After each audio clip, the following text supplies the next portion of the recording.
those who can make a claim on it, I think that they will try to. Bill Schuette, yeah, we already see how he leans. We've already seen the fundraisers he's hosted, the type of people, speaking of Trump again, that he's hosted in downtown Detroit and hosted fundraisers for and, been bloodied up with. That can be a claim to fame.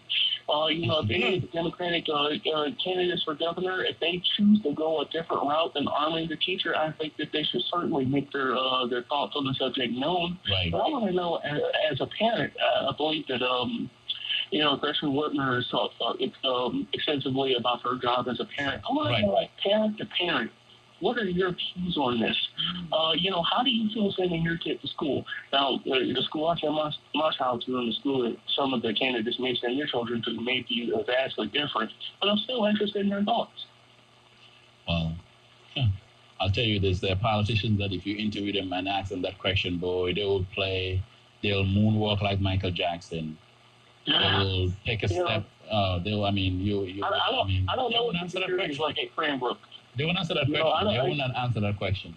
Did you watch the Betsy DeVos interview on CBS 60 Minutes? That was a horror show. Well, that's the kind of answer some of these politicians will give you when you ask them that question, because they don't want to be pinned down on the issue. I'm a product of Detroit Public Schools.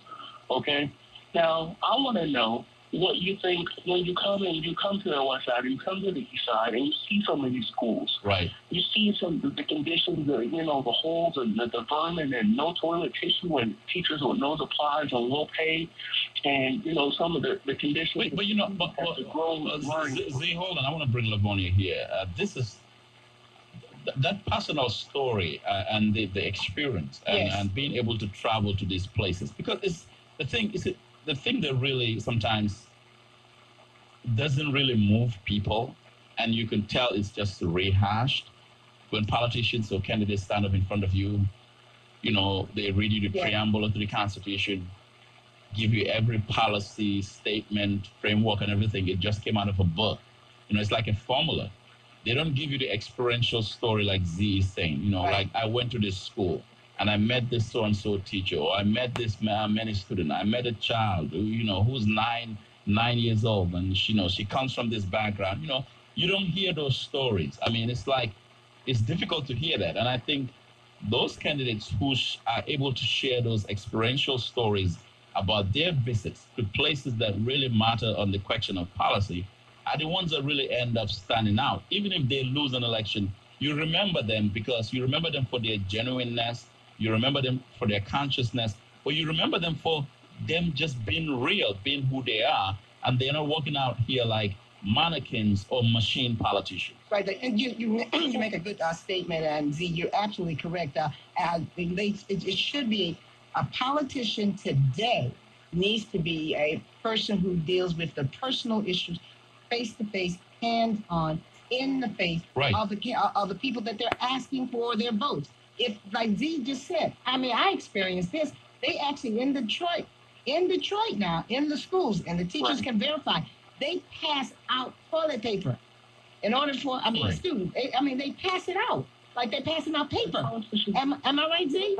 Right, they pass out. And the politicians, they're giving us memos or talking points and saying, I really want to make a difference in education. However, it needs to start in the schools. When stuff like that happens, any so-called leader in the city of Detroit, any so-called elected official should be besides themselves. Absolutely. Should be besides themselves. And it doesn't have to be your child going to that school for you to be beside yourself. And it's not, and just so the record will show, Z can tell you, this is not just one school or two schools or three schools. Z, go ahead. They want to know how to defeat voter apathy in Detroit. They want to know how to motivate a voting base of over 500,000 people. Right. Show up in my community and tell me how you can help open my school back up. Show me how you can help my child be safer. Show me how you can make my community, make a difference in my community. That's how you beat apathy. Right, and Z is absolutely correct. There are people I went to school with. Who are absolutely apathetic. They couldn't care less about voting. Right. I care about it because I had the same experiences, but I'm able to articulate what we went through. And when we get something done in an election, I can point and I can say, see, this is what we did when we voted. Right. This is what we did when we came together and we told the people, told the politicians, expressed them, had them in our community, and showed them the things that are going on, and we gave them a chance. This is how we beat it. This is how we reform the system. Where are our politicians? Thank you, Z. Where are our politicians when just yesterday it was reported that teachers in a school in the Palmer Woods area actually had pails in their classroom to make sure that the water would not fall from the ceiling on the students? Where were they when they saw the black mold? But our superintendent of schools decided, as a politician basically appointed, but he decided to close that school. Where were our candidates? But here's the deal, Lavonia. I think that there is a deeper story to that. I think Palmer Woods, let's face it, it's an elite community. Mm-hmm. Absolutely. The who's who lives there. It's about money and votes. Well, it's power. It's power. It's not so much about votes. It's power. Who knows? Vidi must have gotten a text from someone powerful in City Hall who lives in Palmer Woods who texted him, and he moved it all deliberate speed. It's a lot of quote unquote who's who. I mean, right? Yes. HNIC. I mean, yes. A lot makes the phone call. Well, a lot of so-called heavyweights, political heavyweights, live in Palmer Woods. So I'm not surprised that the superintendent moved it all deliberate speed to shut down because there was an unpleasant condition. The real issue is when that happens on the east side, on the west side, or places that have less influence or environments with less influence as opposed to Palmer Woods, how long have those classrooms or those schools existed before they were finally closed? And Bankley today, when I'm not here, sometimes I'm in the school system. For the last 15 years on the east side and on the west side, those conditions have existed at some time or another. So it's happening today. You're absolutely correct. Yeah. So I mean, if that's what happened at Palmer Woods, we're glad to hear that the school was closed. But let's put it in geographical context. Palmer Woods it's not the east side. It isn't. Yeah, the census report on Palmer Woods will give you a whole different economic health about Palmer Woods, and I'm sure the heavy hitters there. I mean, they know who they are. I mean, sure somebody had a text to Vidi. No question about it. And they move it on deliberate speed. The question is those kids who live in impoverished communities or in neighborhoods where there are really virtually no schools and they're going to schools that are really unsanitary.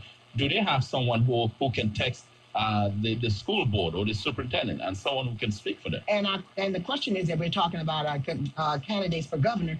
Will they look at the bigger picture in terms of the schools in the city and make a difference, not only just talking about we're going